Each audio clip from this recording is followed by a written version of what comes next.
3 марта средневзвешенный курс таджикского сомони к доллару США составил 10,91 сомони к $1. Курс сомони к рублю составил 0,14 сомони за 1 рубль. Курс сомони к евро составил 11,55 сомони за 1 евро. Средние курсы продажи наличной иностранной валюты в кредитных организациях Таджикистана составляет 1 доллар США от 10,9143 до 10,94 сомони, 1 евро от 11,5561 до 11,78 сомони, 1 российский рубль от 0,1445 до 0,1475 сомони. Мировые цены на нефть в пятницу утром слабо снижаются. Позднее в пятницу выйдут данные о числе буровых установок США. Об этом свидетельствуют данные торгов. Цена на нефть марки Brent составила $84.44 за баррель, марки WTI $77.88 за баррель. Стоимость золота в пятницу утром растет и составляет $1844.55 за тройскую унцию. Удешевление доллара поддерживает котировки драгоценного металла.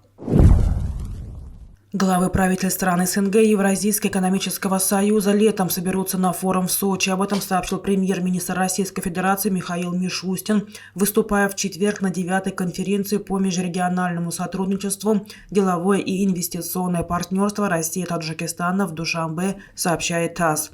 Как считает российский премьер, это хорошая возможность обменяться опытом и идеями о том, как придать импульс развитию государств СНГ и ЕАЭС в современных непростых условиях.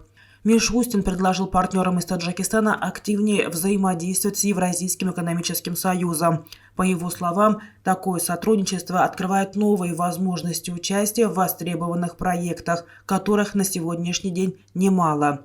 Также премьер-министр России предложил представителям органов власти и бизнеса из Таджикистана приехать в Россию. Он добавил, что в мае в Казани состоится форум «Россия. Исламский мир», который послужит расширению контактов в таких сферах, как инвестиции, предпринимательство и индустрия высоких технологий. Срок приема и оплаты акций ликвидированного акционерного общества открытого типа «Санктуда» завершается 31 декабря 2023 года. Об этом сообщает Государственный сберегательный банк Республики Таджикистан Амонатбанк. В сообщении говорится, что акции принимаются в филиалах Амонатбанка. Каждая акция оплачивается в размере $10. Деньги выдаются в национальной валюте с конвертацией в день обращения.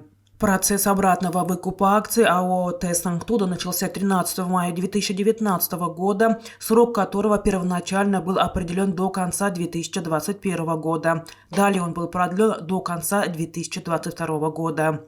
Обратный выкуп акций ликвидированного АО «Т Санктуда» осуществляется на основе постановления правительства страны от 29 декабря 2018 года. В документе говорится, что средства на эти цели будут направляться за счет получаемых правительством дивидендов от деятельности ОАО «Сантудинская ГЭС-1». Текущее состояние и перспективы сотрудничества Кувейтского фонда экономического развития Таджикистана обсуждены накануне в городе Душанбе. Посол Таджикистана в Кувейте Зубайдулла Зубайдзода встретился с генеральным директором Кувейтского фонда арабского экономического развития Валидом Шимлоном Аль-Бахара. Как сообщает Департамент информации МИД Республики Таджикистан, в ходе встречи стороны обсудили состояние и перспективы сотрудничества Кувейтского фонда и Таджикистана. Было подчеркнуто активное участие Кувейтского фонда арабского экономического развития в реализации важных проектов страны.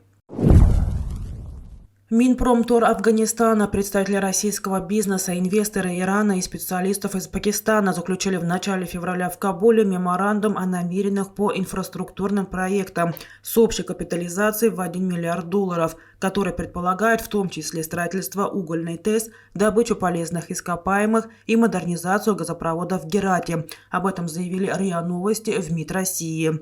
В Российском министерстве обратили внимание, что информация относительно создания торгового союза между Россией и Афганистаном на $1 миллиард основана на неточной публичной интерпретации соглашения, достигнута афганскими властями с одной из российских частных компаний. АО «Устрасгаз» осуществляет подготовку своей инфраструктуры для импорта газа из России, сообщает в пятницу пресс-служба компании. В январе «Газпром» подписал дорожную карту о сотрудничестве в газовой отрасли с Министерством энергетики Узбекистана. Ташкент уточнил, что документ предусматривает транзит российского газа по проходящему по территориям Казахстана и Узбекистана газопроводу «Средняя Азия-Центр» после проведения технических исследований.